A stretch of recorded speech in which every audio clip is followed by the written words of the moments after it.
Okay, so now it's time for my favorite segment, which is Grifter of the Week, of course. So we've had some great alumni of Grifter of the Week. We've had Ted Cruz. We've had Steve, what was his name? The guy who interviewed Trump. The guy from Newsmax. I'm saying it like you can respond to me and I can hear you. It's Steve Cortez, I believe. But, yeah, Steve. Let's call him Steve.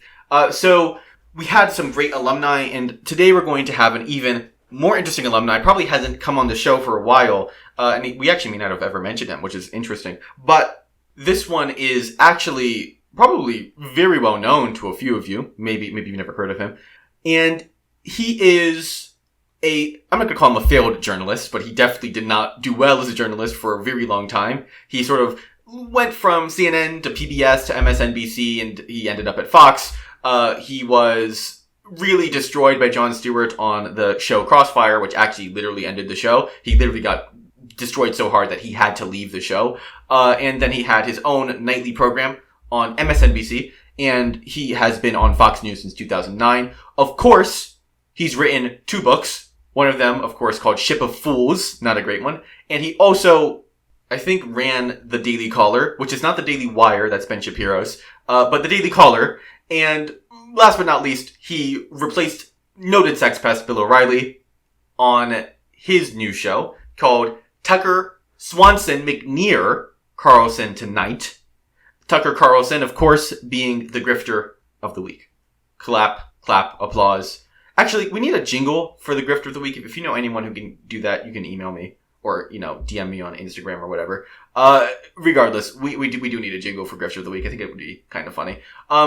So Tucker Carlson is one of my least favorite talk show hosts, because he just rubs me the wrong way. How he kind of, I'm not going to say that he grifts, but he does absolutely grift, right? Because if you ever watched Tucker Carlson, before 2009, even before like 2015, he never really sounded like this. But now he's gone completely, totally populist insane. Populists are falling for his rhetoric all the time, and he is loved by many on the right, because he's a paleocon crazy.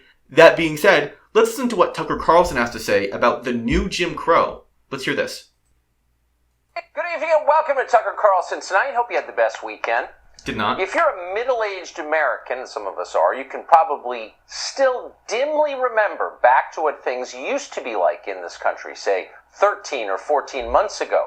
Wow. Way back then, before the revolution, pretty much everybody agreed that that's very weird. So he calls Joe Biden's victory a revolution, just, I think, completely forgetting the actual insurrection that occurred on January 6th, where crazy people, primarily people egged on by Tucker, stormed the Capitol. Very interesting. Segregation was the worst thing this country ever did. Oh my god. I've watched this like 3 times. And it is so funny to me. I think we might need to rewatch that. How he almost says, see if you can catch it. Pretty much everybody agreed that segregation was the worst thing this country ever did. How he almost says best. How he almost says the best thing this country's ever did. Like, I'm not saying anything because people, God knows I mess up quite a bit when I speak. But this is almost self-parody, right? Like that's almost insane.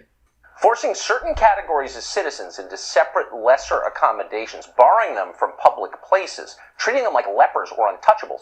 I just had to turn the speed up. That was completely immoral and wrong. We were told that a lot, and most of us strongly agreed. It was wrong.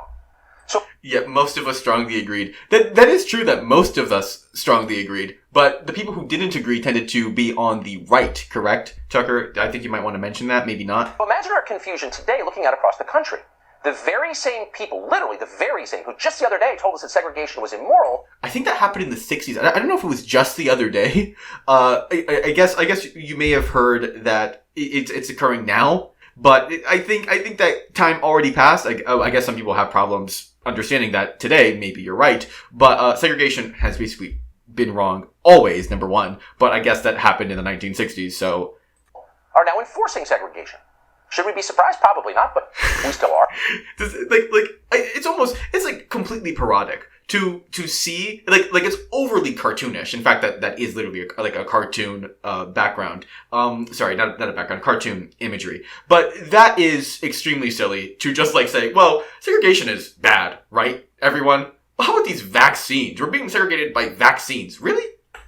Just this morning, the New York Times informed us that unless you can prove you have taken the injection that the Democratic Party demands you take, you are no longer... And public health officials almost everywhere. It's not the Democratic Party. It's basically everyone with a brain is saying, please take the vaccine. Please take the vaccine. ...permitted in bars, comedy clubs, even some dance competitions in the state of New York. You're too dirty to appear in public. You're not welcome near normal people. That is actually true. You are too dirty to appear in public. Want to watch the NBA playoffs in person? You had better be vaccinated to do that. Otherwise, the New York Knicks will bar you from Madison Square Garden. Why? Why is that crazy? I mean, the number one thing is that the vaccines have a very strong effectiveness. However, to be clear, they're not 100% effective. The only way that you reach the herd immunity necessary is if everyone gets vaccinated, or as close to everyone as we can get. So basically, that happening, I'm not really upset about it. You can still go see a baseball game if you want to, but be warned. You will be sitting in your own roped-off section, marinating in your shame with the other disobedient bad people. Yeah, you should. Medical Jim Crow has come to America. If we still had water fountains, the unvaccinated would have separate ones. Okay, it is just insane that he calls that. I'm going to stop it here. But it is just insane that he calls it medical Jim Crow. Like those three words should not really be combined. I'm not necessarily sure how medical Jim Crow, frankly, medical Jim Eagle, to be clear. I just don't know how you say that. Right? People who are unvaccinated have always been barred from doing certain things, like sending their kids to school, right? Because you need a vaccine to go to school. That vaccine may be the MMR vaccine, maybe meningitis, but you need it to go to school, right? There are certain things that you can and cannot do with a vaccine. It just happens to be the fact that polite society wants you to take the vaccine, which is good, by the way. And as a result, there are certain things that unvaccinated people cannot do. And some of those are basically to be unvaccinated and to spread the vaccine. To spread COVID-19. And if you do that without wearing a mask, I think it's probably fine for you to not sit with vaccinated people. Because if you actually do want to, not be protected from the virus, then I guess it's fine to be with other unvaccinated people. But some vaccinated people may not have the same immunity that all vaccinated people have. So perhaps there is a reason that you are separated. That just makes sense to me. So regardless of what is happening with Tucker Carlson and his grift, which is not a great grift, but it is a grift nonetheless. And frankly, he is doing successful. He is making a lot of money doing this grift. So let's be charitable to him. I mean, of course, I don't know if I need to be charitable to a Swanson heir. I think he probably has all the money that he needs. But at this point, I think it is safe to say that Tucker Carlson is grifting. And by the way, I'm not saying that grifting means that he doesn't believe what he's saying. I believe, frankly, that he doesn't believe what he's saying. I just don't think that he can. But grifting is swindling, basically. It's like pulling the wool over your eyes, and that is what this is. So it's not grifting for money. I mean, of course, he is doing it for money, and I guess that is something that you can grift for. But he is grifting not only for money, but also for political capital, which is probably even worse. If you'd like to see more of this Grifter of the Week coverage, number one, you can watch our past Grifters of the Week. I don't think I actually created a Steve Cortez thing because I didn't have the video for it. But you can watch them on In Progress with Raymond Perez on YouTube, of course. And don't forget to subscribe, like, comment, tell me whether Tucker Carlson is really a grifter, whether he really believes what he's saying. Say whatever you want, really, just leave a comment. We have another great segment coming right after this.